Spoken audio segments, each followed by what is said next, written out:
ये जो कीड़ा घुसा है ना दिमाग में कि वो छोटा है और हम बड़े हैं, इसी कीड़े ने आज हमारे समाज की दुर्गति की हुई है।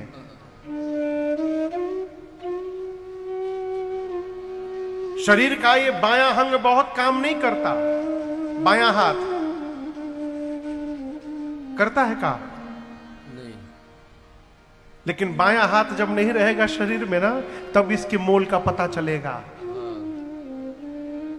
जिस कार्य को दाहिना हाथ नहीं कर सकता है, उस कार्य को बायां हाथ करता है हमारा।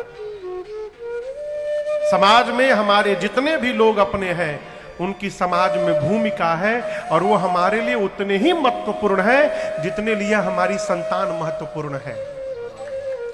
इसलिए मैं आपसे बार बार निवेदन करना चाहता हूं, क्षत्रिय, ब्राह्मण, वैश्य, शूद्र बाद में बनिएगा, अभी हिंदू बनने का समय है। पहले हिंदू बन जाइए, हिंदू बना जाए। अपने लोगों को दुलार करिए, अपने लोगों का आदर करिए।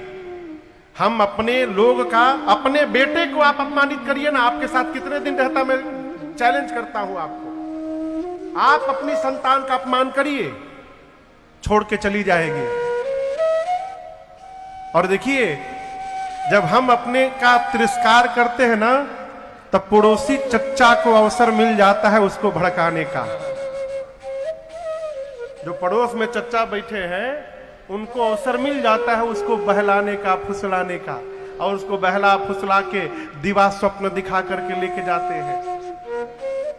यहां दर्शन करिए ना आप, भरत जी ने निषाद राजगुह को गले लगाया है। यदि भरत जी गले लगा सकते हैं, राम जी शबरी के घर में जाकर खा सकते हैं, तो हम और आप राम के भक्त होकर क्यों नहीं जा सकते? शरीर में बीमारी लग जाए और डॉक्टर साहब कहते हैं 1 बोतल खून ले आइए, तो कोई भी ब्लड बैंक में नहीं पूछता कि ब्राह्मण का है कि क्षत्रिय का खून है। पूछता है क्या? उस समय तो जो भी मिले आप अपने रक्त में चढ़ा लेते हैं। यदि आप एक शूद्र के रक्त को चढ़ाने को तैयार हैं, तो उस शूद्र को गले लगाने के लिए क्यों नहीं तैयार हो रहे? अपने लोगों का आदर करिए, नहीं तो ये छांटते छांटते कहीं हम ना छट जाए।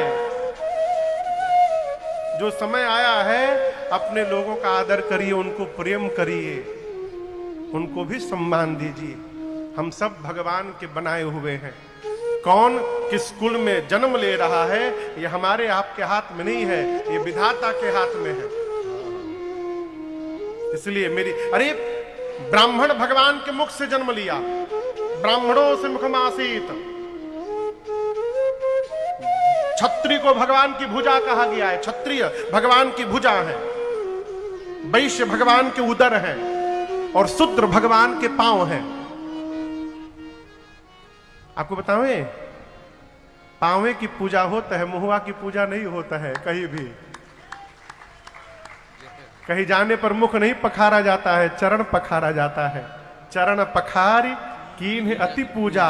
भगवान के जिस चरण से गंगा निकली और पवित्र हो गई, उसी चरण से शूद्र निकलकर पवित्र कैसे हो गया? ये सब राजनीति का विषय है। हमको आपको बांटने के लिए बड़ा छोटा बना के रखा गया है, इसको समझिए।